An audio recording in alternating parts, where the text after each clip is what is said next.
Welcome to Icon Ganesh Sir official YouTube channel. Good afternoon everybody. ఈరోజు తెలంగాణ ఉద్యమ చరిత్రకు సంబంధించి ముఖ్యమైనటువంటి టాపిక్ గురించి ఈరోజు డిస్కస్ చేయబోతున్నాం. ప్రధానంగా తెలంగాణ ఉద్యమ చరిత్ర ప్రిపరేషన్ ఇప్పటివరకు మీరు పూర్తి చేసి ఉండొచ్చు. ఏ టాపిక్ను ఏ విధంగా చదివితే మనం ఫుల్ మార్క్స్ చేయడానికి అవకాశం ఉంటుంది. ఓకేనా? రైట్. ఆ అంశాలను ఇప్పుడు మనం ఒకసారి మాట్లాడుకుందాం. తెలంగాణ ఉద్యమ చరిత్రలో మీరు ప్రధానంగా 1969కు చాలా ప్రాధాన్యతను ఇవ్వడం జరుగుతుంది. రైట్. ఇక్కడ కొన్ని అంశాలు చెప్తాను, దాని తర్వాత మీకు ఇంకో కొన్ని అంశాలు చెప్తాను. రైట్. ఇప్పుడు నేను ఏమంటున్నానంటే తెలంగాణ ఉద్యమ చరిత్ర గ్రూప్ 2లో మనకు వెయిటేజ్ ఎంత అంటే 150 మార్కుల వెయిటేజ్ ఉంది దీనికి. నిజమే మీరు విన్నది. మీరు ఎంత అవునన్నా కాదన్నా ఈసారి మీరు చదివినవి 100% ఈసారి ఎగ్జామ్లలో రాబోతున్నాయి. ఈసారి మీరు చదివిన 100% ఎగ్జామ్లలో రాబోతున్నాయి. ప్రతి టాపిక్ ప్రతి క్వశ్చన్ మీకు తెలిసిందే ఉంటుంది, కానీ మీరు ఆన్సర్ అనేది చేయడంలోనే మీ విజ్ఞత, మీ ఇంటెలిజెన్సీ అనేది అప్పుడు ఉపయోగపడుతుంది. ఇప్పుడు ప్రతిదీ మీరు చదివిందే వస్తుంది, కానీ వచ్చినటువంటి క్వశ్చన్కు మనం ఎలాంటి ఆన్సర్ చేస్తున్నాం అనేది ఇక్కడ ఇంపార్టెంట్. చాలామంది అన్నీ తెలిసినట్టు అనిపిస్తుంది, కానీ ఒక్కొక్కసారి మైమర్చిపోతారు, ఆగమాగం అవుతారు. బబ్లింగ్లో కానీ ఓఎంఆర్ షీట్లో కానీ, అంటే ఎగ్జామ్ టైం దగ్గర పడుతున్న కొద్ది ఇప్పుడు మహా అయితే ఒక 15 రోజులు 20 రోజులు ఉంది. ఈ టైంలో మీరు తీసుకున్నటువంటి టెన్షన్ అనేది మహా ఎక్కువగా ఉంటుంది. ఈ టెన్షన్లో మనం ఏం చేస్తున్నాం అనేది కూడా అర్థం కాదు. మనం నిజమే కరెక్టే చేస్తున్నాం అనుకుంటాం, కానీ అది కూడా తప్పుగా జరిగిపోతుంది. కాబట్టి ఇలాంటి వాటిని మీరు దృష్టిలో పెట్టుకోండి. ఓకేనా? అంటే మనం ప్రిపరేషన్ అనేది ఎంత బాగా చేసినా ఎగ్జామ్ టెన్షన్ అనేది తీసుకున్నప్పుడు తెలిసిన వాటికి కూడా రాంగ్ ఆన్సర్ చేస్తారు. అందుకే మార్క్ టెస్ట్లు అనేది వీలైనంత ఎక్కువగా రాయాలి ఎగ్జామ్ బిఫోర్. ఫస్ట్ మీకు ఒక కాన్ఫిడెన్స్ ఉండాలి, ఏదైనా మేము చేయగలుగుతాం. ఫస్ట్ మీరు రిజల్ట్ దగ్గరికి వెళ్తారు. ఎగ్జామ్ రాయక ముందుకే మనం రిజల్ట్ ఎక్స్పెక్ట్ చేస్తాం, అది మన దమాగ్ మొత్తం ఖరాబ్ చేస్తుంది. మీరు ఎలాంటి రిజల్ట్ ఎక్స్పెక్ట్ చేయకుండా ఈ రోజు ఈ క్షణం ఈ పేపర్ను నేను బాగా చేస్తాను, ఈ నమ్మకం కొద్దీ వెళ్ళండి. చాలామంది ఏమనుకుంటారు, ఎగ్జామ్ రాయడానికి వెళ్ళే ముందు సో ఈ ఎగ్జామ్ పేపర్ అనేది నా జీవితం పైన ఆధారపడ్డది. ఇప్పుడు నేను ఎగ్జామ్లో క్వాలిఫై అయితే ఇందులో మెరిట్ వస్తే నాకు ఎంఆర్ఓ నౌకరు వస్తుంది, ఏసీటీఓ నౌకరు వస్తుంది, నా కుటుంబం మొత్తం మారిపోతుంది, నా జీవితం మారిపోతుంది, నేను ఒక అచీవర్గా నిలబడతాను, నాకంటూ ఒక చరిత్ర ఉంటుంది. ఇలాంటి హోప్స్ పెట్టుకుంటారు. ఈ హోప్ ఉండాలి, కానీ ఎగ్జామ్ ముందు మనం ఎప్పుడైతే ప్రతిఫలం ఆశిస్తూ పనికి వెళ్తామో చిన్న క్వశ్చన్ సరిగా రాకపోతే దానికోసం మనం మెంటల్గా డిప్రెషన్లోకి వెళ్తారు. ఎగ్జామ్ టైంలో మీరు డిప్రెషన్, టెన్షన్, ఈ యొక్క హ్యాంగర్ ఇలాంటివి పనికిరావండి. ఎంత కూల్గా ఉంటే అంత పీస్ ఆఫ్ మైండ్ తోటి మీరు ఎగ్జామ్కి వెళ్ళండి. ఇలా పీస్ ఆఫ్ మైండ్ రావాలి, ఇంత కూల్గా ఉండాలి అంటే మనం ఏం చేయాలి అంటే ఈరోజు ఈ పేపర్ను నేను బాగా చేస్తాను, రిజల్ట్ ఎలా వచ్చినా నేను స్వీకరిస్తాను, బట్ నాకు అనుకూలంగానే రిజల్ట్ వస్తుంది. మనం ఎప్పుడైతే ఒక మనసు పెట్టి ఏకాగ్రతగా ఒక పనిని చేస్తామో ఆ పని మనల్ని విజయ తీరాలకు నడిపిస్తుంది. నీకు తెలుసు ఇప్పుడు నువ్వు గ్రూప్ 2 ఎంతవరకు చదివావు, ఎన్ని మార్కులు వస్తాయి, నేను సక్సెస్ అవుతానా కాదా అనేటివి ఇట్లాంటివి నీలో ఉంటాయి. మ్యాక్సిమం నిన్ను గైడ్ చేసేది ఈ లెక్చరర్స్, ఉపాధ్యాయులు, పెద్ద పెద్ద పుస్తకాలు కాదు, నీ ఇన్నర్ మైండ్ అనేది నిన్ను గైడ్ చేస్తుంది.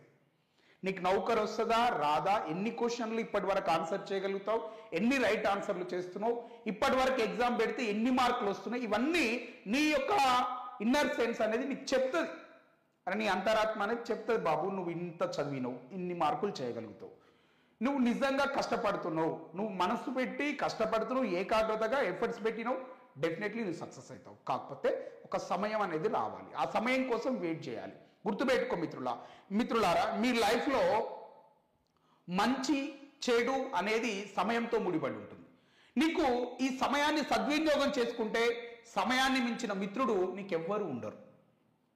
ఒకవేళ ఈ సమయాన్ని కనుక నువ్వు దుర్వినియోగం చేస్తే ఈ సమయాన్ని మించిన శత్రువు నీ జీవితంలో ఎవరు ఉండరు.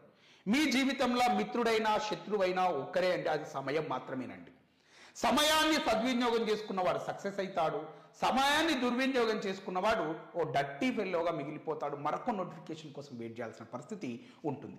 మరొక్కసారి చెప్తున్నా, ఎగ్జామ్ హాల్కు వెళ్లే ముందు మీరు ఎలాంటి టార్గెట్స్ రీచ్ కావాలి, ఇది అది అని వెళ్ళకండి. మంచిగా కూల్గా పీస్ ఆఫ్ మైండ్ తోటి వెళ్ళండి. ఈ క్షణం ఈ పేపర్ను నేను బాగా చేస్తాను అని ఒక పాజిటివ్ అటిట్యూడ్ తోటి వెళ్ళండి. సానుకూల దృక్పథం, ఒక పాజిటివ్ అటిట్యూడ్, ఒక ఫీల్ అనేది ఉంటే ఎంతో పెద్ద మెస్మరైజింగ్ అమేజింగ్ రిజల్ట్స్నే ఇచ్చింది. నువ్వు నిజంగా నిజాయితీగా వర్క్ చేసుకుంటూ రిజల్ట్ అనేది నీ దగ్గరికి నడుచుకుంటూ వస్తుంది.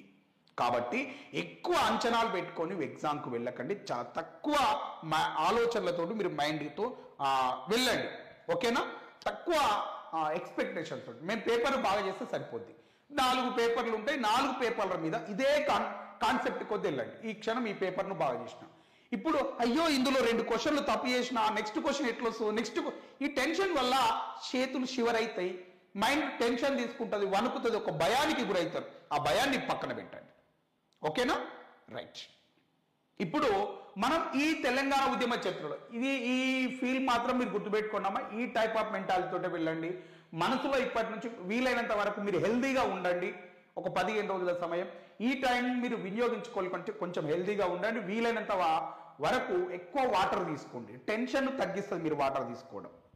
Okay right. ఇప్పుడు తెలంగాణ ఉద్యమ చరిత్రలో మీరు ఇప్పటి వరకు అన్ని చదివినే వస్తాయి. 150 మార్కుల వెయిటేజ్ ఉంటుంది. కాబట్టి ఈ వెయిటేజీని దృష్టిలో పెట్టుకొని మేము 10 గ్రాండ్ టెస్ట్లను అందించడం జరుగుతుంది. మీరు ఒక్కసారి ఆలోచించండి, మీ జీవితంలో ఎన్నో ఖర్చు చేసి ఉండొచ్చు. ఈ 200 రూపాయలు మీకు ఒక 150 మార్కులు రావడానికి ఒక కారణం వస్తుంది, అంటే కారణం అవుతుంది. 200 రూపాయలతో నేను 10 గ్రాండ్ టెస్ట్లను కండక్ట్ చేస్తున్నా, విత్ ఎక్స్ప్లెనేషన్ కూడా మీకు అందించడం జరుగుతుంది. మరి ఈ కోర్సును మీరు పర్చేజ్ చేసుకొని ఈ యొక్క 10 గ్రాండ్ టెస్ట్లను రాసుకోండి. ఇది ఎక్స్ట్రాడినరీ రివిజన్ గా మీకు ఉపయోగపడుతుంది.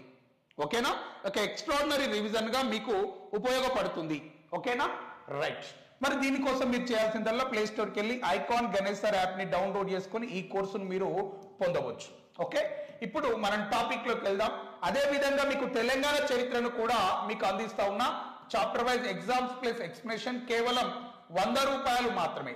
తెలంగాణ చరిత్ర చాప్టర్ వైజ్ ఎగ్జామ్స్ ని ఏమంటున్నామంటే చాప్టర్ వైజ్ ఎగ్జామ్స్ ని ప్లస్ ఎక్స్ప్లెనేషన్ మీకు కేవలం 100 రూపాయలతోటే అందించడం జరుగుతుంది.